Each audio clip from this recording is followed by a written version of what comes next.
Hello. Today we're going to be talking about Microserfs by Douglas Coupland. Douglas Coupland was born in the Canadian Forces Base Baden-Solingen in West Germany, 1966.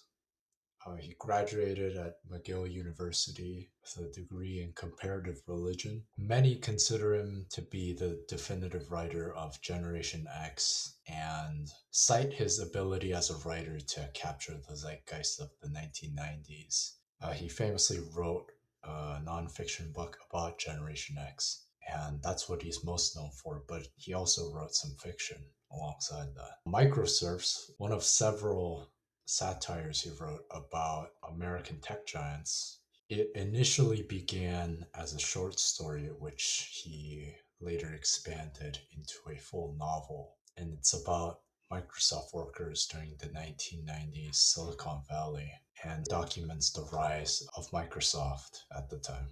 So the book itself is written as email exchanges between several Microsoft employees who would later come together to break off from Microsoft and create their own project called OOP. The story is narrated by Daniel Underwood, who's a stereotypical early 90s adopter of computers who stumbled into this craze of home computers and found himself in a very lucrative field. The whole story is surrounding about these sort of nerdy, socially awkward types who happen to get into the right interest at the right time and make themselves a lot of money. And many people are breaking off from companies or joining them to start their own thing because the early 90s in Silicon Valley was a very unique period. While I was reading this, I was actually reminded of this earlier story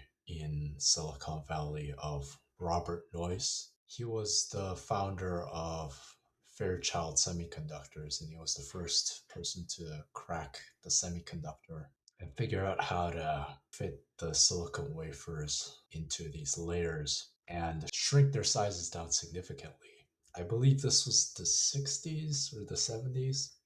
Right. The reason I was reminded of this story was because Robert Noyce also broke off from Shockley Semiconductor Laboratory.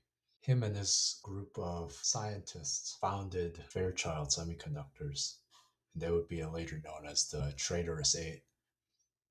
I don't know if Coupland derived that story to create this novel, but there is a lot of glaring similarities to it. It's just that the decades are different. I think the novel's strength comes from the fact that it makes no effort to glamorize any of the early engineers of Microsoft because a lot of them were just computer nerds who happened to have the skills necessary.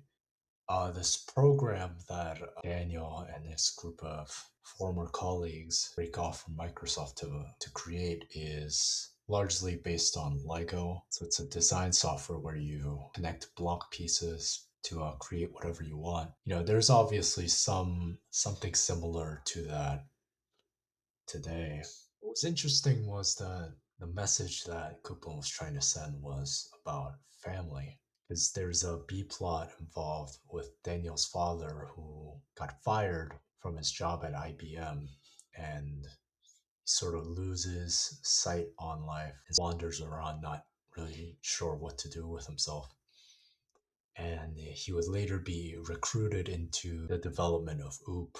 While he was working for them, he gets more and more involved with Daniel's colleagues. And so Daniel feels this distance from his father, which would later come together for them to address and reconsider. The secret moral of the story is actually more so about family than Microsoft itself.